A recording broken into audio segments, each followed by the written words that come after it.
ABC News contributor Dr. Leah Wright-Rigueur is here with more on this. Dr. Leah, thanks for being here. We know that Tulsa survivors have tried and failed in the past to bring cases. So this time the legal team seems to have found a loophole to pursue this case from a different angle. Can you break that down for us, this nuisance law that they're going after?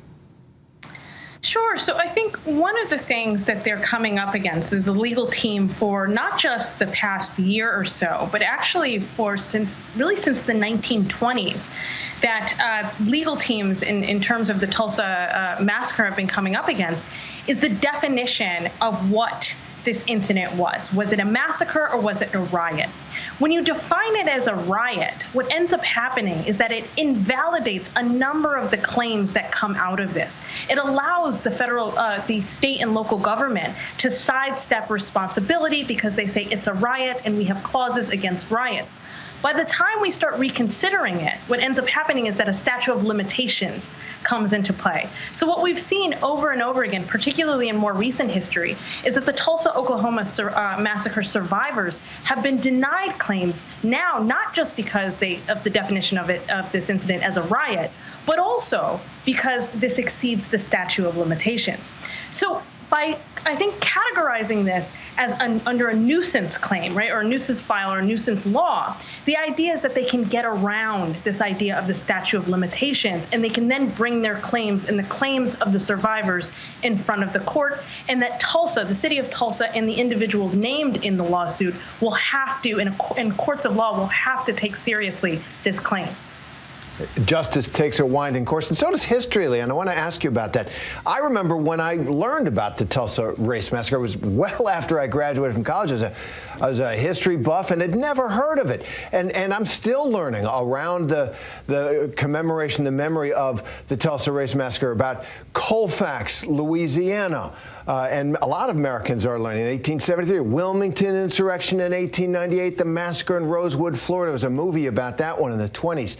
Can you walk us through some of that and their erasure from our history and how we bring them back and tell the whole story and tell it true? So what we know, Terry, and this is just so fascinating to me, but what we know and what comes out more and more every day is that incidents like Tulsa weren't unique.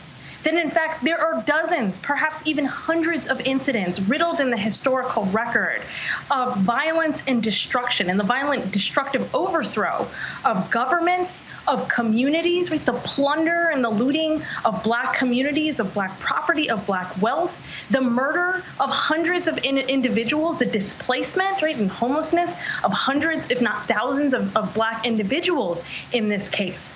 And that we have, it's not just, like things like Colfax, Louisiana, or Wilmington, but we also have New Orleans, we have Atlanta, we have Springfield, Illinois, we have Philadelphia, Pennsylvania, we have Chicago, Washington, D.C., Rosewood, Sherman, Texas, and on and on and on. So what we know is that there is just a huge and myriad types of these events. And what we're also beginning to realize is that we can't categorize them as riots, because riots would, I think, assume that there is some kind of equal engagement from all parties involved. But no, what these incidents were massacres. They often were the result of a violent group of people supported by local state governments and agents of the state, like local police, right, and local officials, in overthrowing these communities. So what we're seeing come to the front is, in fact, that our nation's history is really rooted in these moments of not just white supremacist violence, but also in these kind of systemic and institutional inequality that ends up compounding inequality and injustice over time, and that continues to resonate even today. And with the Tulsa massacre specifically, the attorneys today said that they are hoping to go after banks that prevented people from accessing their own money because their IDs were destroyed in the massacre. They mentioned insurance companies that denied people claims after their homes were destroyed. So how do you expect that to play out, and could it have ripple effects on similar cases down the line?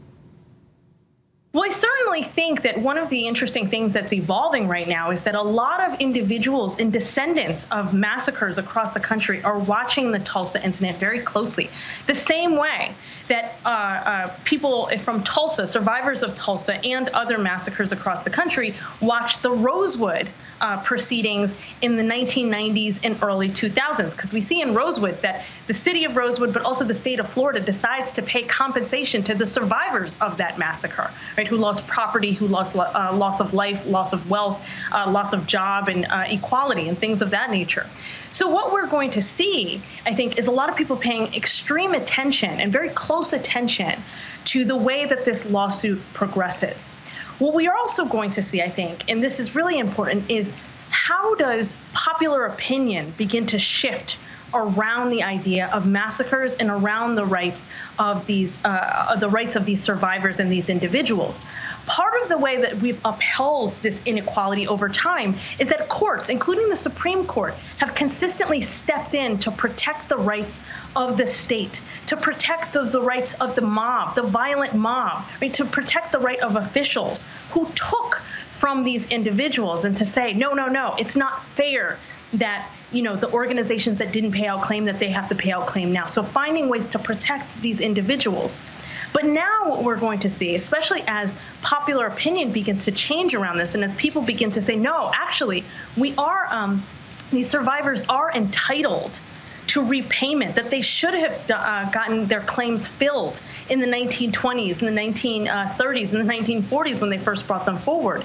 I think that will have an impact. That may have a very large impact on what governments are willing to do, what individuals are willing to do, and what private corporations are willing and must do. All right, ABC News contributor Dr. Leah Wright-Rigueur. Always great to have you, Leah. Thank you. Thank you. Hi, everyone. George Stephanopoulos here. Thanks for checking out the ABC News YouTube channel. If you'd like to get more videos, show highlights, and watch live event coverage, click on the right over here to subscribe to our channel. And don't forget to download the ABC News app for breaking news alerts. Thanks for watching.